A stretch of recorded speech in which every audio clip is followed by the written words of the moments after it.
Hello मेरे प्यारे बच्चों, आज की क्लास में आपका स्वागत है। पिछली क्लास में हम लोगों ने पढ़ा था कि कैपेसिटर एक ऐसा डिवाइस होता है जो चार्ज को स्टोर करता है। आज का सवाल ये है कि वो चार्ज स्टोर करता है तो कैसे करता है, कैसे चार्ज स्टोर किया जाता है उसके अंदर।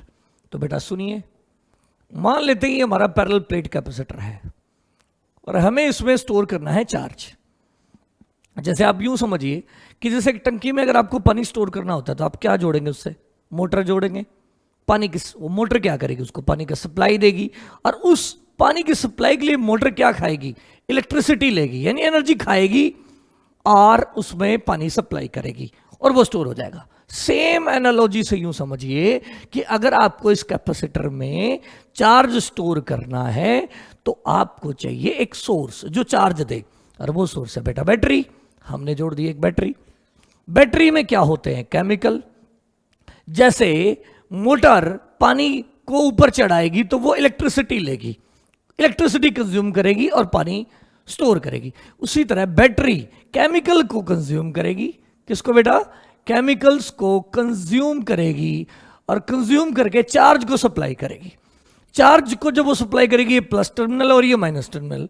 देखिए जब वो नेगेटिव देगी, एक्चुअल में क्या करेगी बैटरी, यहां से इलेक्ट्रॉन्स देगी, इलेक्ट्रॉन्स देने से यहां नेगेटिव आ जाएगा और इस प्लेट से इलेक्ट्रॉन लेगी। इस प्लेट में जितना पॉजिटिव है उतना ही नेगेटिव है। अगर इस प्लेट से इलेक्ट्रॉन निकाल लिए जाएंगे यानी नेगेटिव कम हो जाएगा, तो बताइए क्या आ जाएगा, नेगेटिव कम हो जाएगा तो इस प्लेट पे नेट क्या आ जाएगा, पॉजिटिव। तो बैटरी इस टर्मिनल को इलेक्ट्रॉन देगी और जब वो इस टर्मिनल को इलेक्ट्रॉन देगी तो उससे इलेक्ट्रॉन लेगी, लेने से नेगेटिव कम हो जाएगा तो नेट क्या बच जाएगा, पॉजिटिव। अब एक और इलेक्ट्रॉन देगी। अब ध्यान से समझिए, जब यहां एक इलेक्ट्रॉन, एक नेगेटिव आ गया तो जब दूसरा नेगेटिव यहां जाने लगेगा तो इस वाले नेगेटिव, ये जो पहले नेगेटिव है वो इस आने वाले नेगेटिव को, दूसरे इलेक्ट्रॉन को रिपेल करेगा। रिपेल करेगा तो बैटरी को दूसरा इलेक्ट्रॉन देने में जोर आएगा। एक यहां पॉजिटिव आ चुका तो जब बैटरी दूसरा इलेक्ट्रॉन निकालेगी तो ऑलरेडी जो पॉजिटिव है वो इलेक्ट्रॉन के निकलने को मुश्किल करेगा, मतलब यहां भी अगला इलेक्ट्रॉन निकलने में जोर आएगा। इस प्रकार जब अगला इलेक्ट्रॉन आएगा तो और ज्यादा जोर आएगा क्योंकि यहां 3 रिपेल करेंगे और जब यहां से तीसरा इलेक्ट्रॉन निकलेगा तो और ज्यादा बैटरी को जोर आएगा।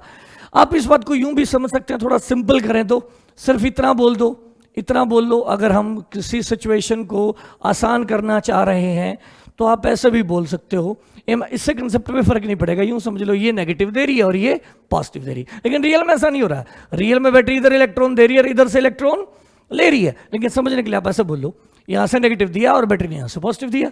जब एक नेगेटिव दिया और एक पॉजिटिव दिया तो कम जोर आया, अगला नेगेटिव और पॉजिटिव देने में और ज्यादा जोर आया, अगला नेगेटिव और पॉजिटिव देने में और ज्यादा जोर आया, क्योंकि यहां जो ऑलरेडी नेगेटिव और पॉजिटिव होंगे वो आने वाले नेक्स्ट नेगेटिव और पॉजिटिव को रिपेल करेंगे, तो बैटरी को लगातार इस पे पॉजिटिव और नेगेटिव बढ़ाने में वर्क करना पड़ेगा।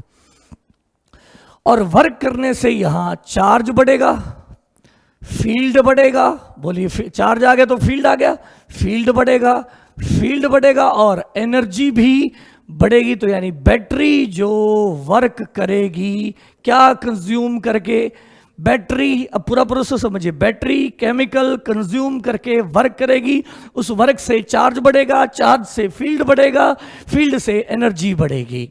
इस प्रकार कैपेसिटर में बैटरी के द्वारा चार्ज स्टोर होता है, एनर्जी स्टोर होती है, और ये जो एनर्जी स्टोर होती है that is called electrostatic energy.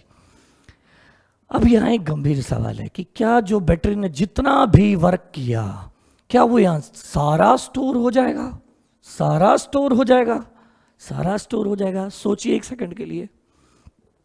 नहीं, जवाब है नहीं। क्यों? क्योंकि यहां तारे हैं और तारों का है रेजिस्टेंस। इस तार का भी है, इस तार का भी। इन तारों का क्या है बेटा, रेजिस्टेंस है। और रेजिस्टेंस है तो जब इसमें चार्ज चलेंगे तो तारे गर्म होंगी, गर्म होने से हीट पैदा होगी और जो बैटरी वर्क करेगी उस वर्क में से कुछ हिस्सा हीट की फॉर्म में लॉस हो जाएगा। इसका मतलब जितना बैटरी वर्क करेगी वो सारा का सारा स्टोर नहीं होगा। गजब बात हम प्रूव करेंगे थोड़ी देर में कि 50 जूल अगर इसमें स्टोर होगा ना, 50 जूल अगर स्टोर होगा तो 50 जूल ही हीट की फॉर्म में लॉस होगा। पहले तो बात ही याद कर लो कि अगर इसमें 50 जूल स्टोर होगा तो 50 जूल ही लॉस होगा और बैटरी वर्क करेगी 100 जूल। कहने का मतलब है जितना स्टोर होगा उतना लॉस होगा, और जो बैटरी का वर्क है वो स्टोर से डबल होगा, या फिर जो लॉस है उससे भी डबल होगा। अब हमें ये बात क्या करके दिखानी है, प्रूव करके दिखानी है कि जो स्टोर होता है उतना ही लॉस होता है, और जो वर्क होता है वो स्टोरेज का डबल होता है। हमें ये प्रूव करना है। तो आज का टॉपिक ये है हमारा कि बताइए अगर हम किसी कैपेसिटर को क्या करें। टॉपिक क्या है देखिए, समझते हैं। आज हमें ये समझना है कि अगर हम एक कैपेसिटर ले लें और उस कैपेसिटर को हम कोई बैटरी जोड़कर Q चार्ज दे दें, या फिर यूं कहें V वोल्टेज दे दें, Q चार्ज दे दें, या यूं कहें V वोल्टेज दे दें, और उसकी कैपेसिटी C हो, तो हमें प्रूव करके दिखाना है कि उसके अंदर जो एनर्जी स्टोर होगी उसका फार्मूला होगा हाफ CV², या फिर हाफ QV, या फिर Q²/2C। ये होंगे एनर्जी स्टोर्ड के फार्मूले। पहले फार्मूले याद कर लें बेटा। अगर एक कैपेसिटर को C कैपेसिटी का कैपेसिटर है, उस पर Q चार्ज दिया जाए और V वोल्टेज तक चार्ज किया जाए, तो उसके अंदर स्टोर्ड एनर्जी के 3 फॉर्मेट होंगे। याद करें, हाफ CV², Q और V में याद करें तो हाफ QV, Q और C में याद करें तो Q²/2C। पहले तो ये बात प्रूव करनी है। दूसरी ये बात प्रूव करनी है कि जो बैटरी का वर्क होगा इस स्टोर करने के दौरान, जो बैटरी वर्क करेगी वो इसका डबल होगा, दैट इज QV होगा। यानी जो स्टोर होगा वो हाफ QV होगा, और जो बैटरी का वर्क होगा वो QV होगा। और अगर ये दो बातें प्रूव हो जाएंगी तो हम लॉस प्रूव कर ही देंगे।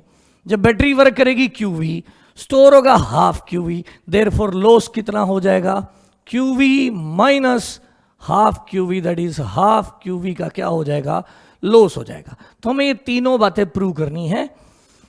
एनर्जी स्टोर्ड का फॉर्मूला हाफ CV², या फिर हाफ QV, या फिर Q²/2C, और बैटरी का वर्क होगा हाफ QV का डबल, दैट इज QV, और लॉस होगा हाफ QV। यानी ये दोनों सेम होंगे, लॉस और स्टोरेज। तो सबसे इंपॉर्टेंट है ये वाला फार्मूला प्रूव करना। तो चलिए शुरू करते हैं।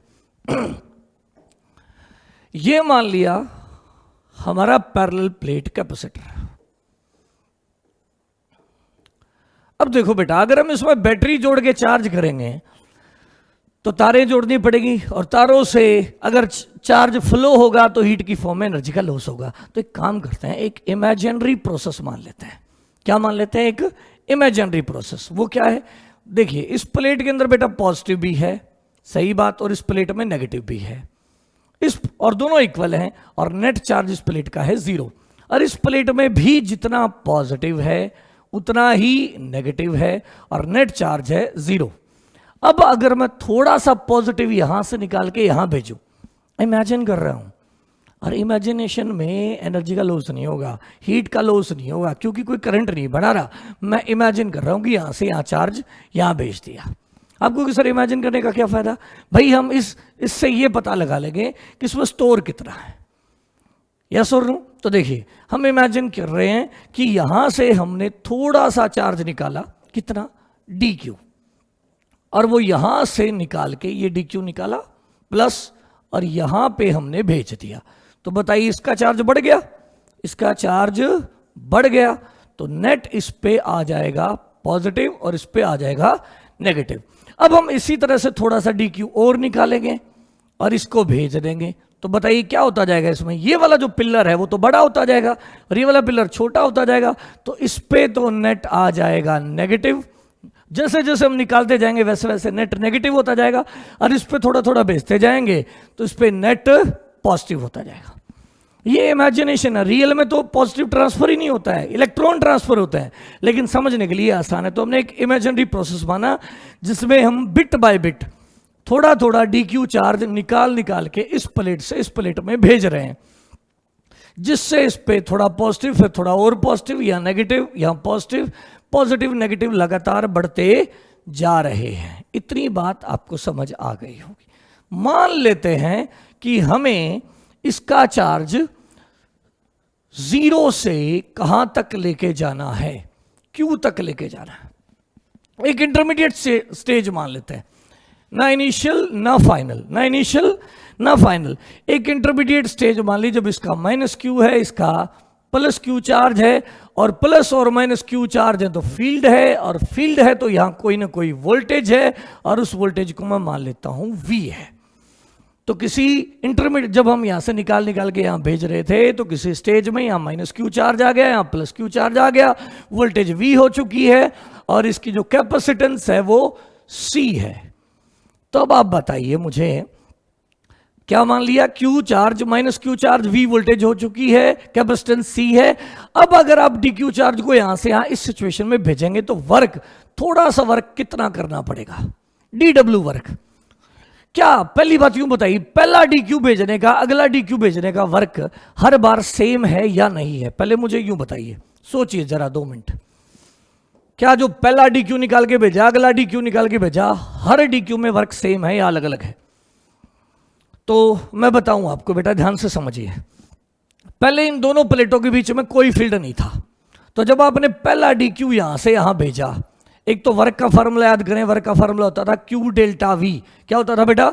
Q into delta V। Delta V potential difference होता था जिससे हम चार्ज को ट्रांसफर करते थे, Q इंटू डेल्टा V। अब यहां जो हम चार्ज ट्रांसफर कर रहे हैं वो Q नहीं है, वो DQ है, और जो वोल्टेज है उसका नाम डेल्टा V नहीं है, उस वोल्टेज का नाम V है। तो बताइए वर्क का फॉर्मूला क्या होगा अगर DQ चार्ज को V वोल्टेज से भेजा जाए, तो DQ इंटू V। और वो वर्क थोड़ा है तो उसे W नहीं DW कहेंगे। तो DW का फॉर्मूला याद करें पहले, तो क्या है, DQ इंटू V। DQ जो चार्ज हम भेज रहे हैं इंटू वो वोल्टेज जिस वोल्टेज के थ्रू हम भेज रहे हैं, ये वो वाला फॉर्मूला Q डेल्टा V वाला। अब आप मुझे बताइए कि क्या यहां हर DQ को भेजने का वर्क सेम है या अलग है? जब पहली बार आपने DQ यहां से यहां भेजा तो यहां वोल्टेज थी 0, तो पहले का वर्क हो गया DQ इंटू 0 प्लस। जब आपने यहां थोड़ा सा माइनस और थोड़ा सा प्लस बना दिया तो थोड़ा फील्ड आ गया, फील्ड आने से यहां थोड़ी वोल्टेज आ गई, मान लो वो वोल्टेज आ गई थी V1। तो जब आपने अगला DQ भेजेंगे, नेक्स्ट DQ यहां से यहां ट्रांसफर करेंगे, तो जो वर्क होएगा वो होएगा DQ इंटू V1। अब थोड़ा और नेगेटिव थोड़ा और पॉजिटिव आ जाएगा, तो V की बजाय V1 की बजाय V2 हो जाएगा, तो अगले DQ को भेजने का वर्क होगा DQ इंटू V2। इस प्रकार जब हम यहां चार्ज भेजते जाएंगे तो यहां नेगेटिव और पॉजिटिव बदलता जाएगा, तो वर्क भी हर DQ को ट्रांसफर करने में वर्क सेम नहीं होगा, पहले कम फिर ज्यादा, फिर और ज्यादा, फिर और ज्यादा, यहां DQ V3 and so on इस तरह बढ़ते जाएंगे। तो अगर मैं जनरलाइज्ड वर्क का फॉर्मूला लिखना चाहूं तो वो क्या होगा, DQ इंटू V। ना V1 लिखा, ना V2 लिखा, ना V3 लिखा, मैंने कह दिया जनरल V। और इन सारे छोटे छोटे वर्क का क्या कर दूंगा, इंटीग्रेशन बोले तो जोड़, DQ इंटू पहला V, DQ इंटू दूसरा V, प्लस DQ इंटू तीसरा V, प्लस DQ इंटू चौथा V, एंड सो ऑन। मैंने कह दिया DQ into generalised potential difference V, और उसका इंटीग्रेशन, ये हो जाएगा मेरा वर्क टोटल। अब आप बताइए इस इंटीग्रेशन को सॉल्व कैसे करेंगे। एक इंटरेस्टिंग चीज है, ये इंटीग्रेशन तब तक सॉल्व नहीं होगा, ये भी वेरिएबल है, ये भी वेरिएबल है, जब तक ये दोनों वेरिएबल एक टर्म में ना आ जाएं, इतने इंटीग्रेशन सॉल्व नहीं होगा। अब आप बताइए Q और V में क्या रिलेशन है? Q और V में रिलेशन बनाएगा C, Q में V में रिलेशन बनाएगा C। हमें पता है C बराबर होता है Q बाय V। जब Q कम होगा तो V भी कम होगा, Q ज्यादा होगा तो V भी ज्यादा होगा, और ये C, Q और V बदलने से, मैंने लास्ट क्लास में डिस्कस किया था, ये C, Q और V बदलने से नहीं बदलने वाला, देयरफॉर Q बराबर है CV। और यहां C एक फिक्स क्वांटिटी है, और अगर वो फिक्स क्वांटिटी है तो आप बताइए मुझे V चाहिए किसकी लैंग्वेज में, Q की लैंग्वेज में, तो मैं यहां से क्या निकाल लेता हूं, देखिए जरा, Q बराबर है CV, मुझे क्या चाहिए, मुझे चाहिए V, देयरफॉर V क्या हो जाएगा, V बराबर हो गया Q बाय C। तो V किसकी लैंग्वेज में आ गया, V आ गया Q की लैंग्वेज में, Q बराबर था CV, तो V हो गया Q बाय C। इसको उठा के यहां रख दो, देयरफॉर W का फॉर्मूला क्या हो गया, W का फार्मूला हो गया D Q into V, V की जगह रख दिया Q बाय सी। अब देखिए इस पूरे इंटीग्रेशन में एक ही वेरिएबल है, वो है Q, और ये C है फिक्स, और अगर फिक्स क्वांटिटी है तो वो इंटीग्रेशन से बाहर आ जाएगी। इसको इंटीग्रेशन से बाहर ले तो इंटीग्रेशन बचा Q इंटू डी क्यू, और ये तो हमारा जाना माना इंटीग्रेशन है, बहुत ही आसान सा। Q इंटू डी क्यू, एक पावर है, एक पावर बढ़ा दो, उसी से डिवाइड कर दो। अब लिमिट रखेंगे चार्ज की। चार्ज की लिमिट क्या है? 0 टू Q। आपको ये क्या बात हुई सर, यही आपने इंटरमीडिएट कहा और यही आपने फाइनल कह दिया, क्या फर्क पड़ता है बेटा, हम ऐसा करते तो हैं।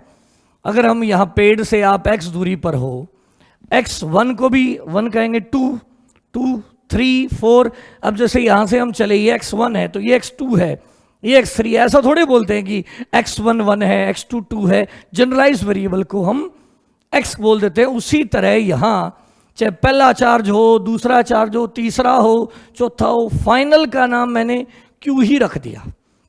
तो बताइए, ये अगर ये Q स्मॉल q, फाइनल भी मैंने अगर यहाँ x होता तो फाइनल को x मान लेते हैं, v होता तो यहाँ v मान लेते हैं, तो यहाँ मैंने फाइनल चार्ज भी q ही मान लिया। तो बताइए एनर्जी स्टोर्ड का फार्मूला क्या आ गया? Q square minus 0 square, therefore work का फार्मूला आ गया Q स्क्वायर बाय 2c, और वर्क ही है जो हमने वर्क किया है वही है स्टोर्ड एनर्जी, क्योंकि अब तो हमने एक इमेजिनरी प्रोसेस बना है जिसमें किसी प्रकार का कोई लॉस नहीं है। तो बताइए एनर्जी स्टोर्ड का फार्मूला क्या हो? ये वर्क डन बाय बैटरी नहीं है, ये हमारा इमेजिनरी वर्क है जो हमने यहां से यहाँ चार्ज को ट्रांसफर करने में किया है, और ये स्टोर्ड एनर्जी है। तो स्टोर्ड एनर्जी का फार्मूला हो गया Q स्क्वायर बाय 2c। अब देखिए इसी को 2-3 फॉर्मेट में हम कन्वर्ट कर सकते हैं। एनर्जी का फार्मूला हो गया Q स्क्वायर बाय 2c, और हमें पता है Q बराबर है CV। इस फॉर्मूले का यूज करके हम इसके 2 फॉर्मेट और बना सकते हैं। क्या क्या? Q की जगह CV रखिए, C square V square divided by 2c, एक C से एक C कट गया, तो आंसर आ गया बेटा half CV square, half CV square. एक और फॉर्मेट बनाइए, आप C की वैल्यू रख दें, C की वैल्यू, तो C की वैल्यू रखेंगे तो Q square by 2c, C यहां से रखें, Q by V, Q by V, V ऊपर चला गया तो एक Q से एक Q कट गया, तो आंसर आ गया बेटा half QV, half Q into V। तो 3 फॉर्मेट बना सकते हैं हम। कौन कौन से, कौन सा फॉर्मूला यूज किया है? Q बराबर CV, Q को पुट कर दो ये बन जाएगा, इसको पुट कर देंगे इससे तो ये बन जाएगा, इसको पुट कर देंगे इससे तो ये बन जाएगा। तो बताइए एनर्जी स्टोर्ड इन कैपेसिटर का फार्मूला है Q square by 2c, half CV square या फिर हाफ QV। अब मैं आता हूं अपनी दूसरी बात पे। दूसरी बात क्या थी? हमने कहा था कि ये कैपेसिटर हो और यहां से अगर हम बैटरी जोड़ें और बैटरी V वोल्टेज की, तो रियल में तो वर्क बैटरी ने किया है।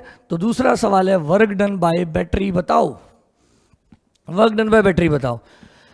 अगर बैटरी ने इस कैपेसिटर की प्लेटों के ऊपर Q चार्ज स्टोर किया है तो हमें पता है वर्क का फार्मूला होता था, अगर Q चार्ज को चलाया जाए और वोल्टेज कितनी हो, V हो, तो वर्क का फार्मूला होता था बेटा Q डेल्टा V।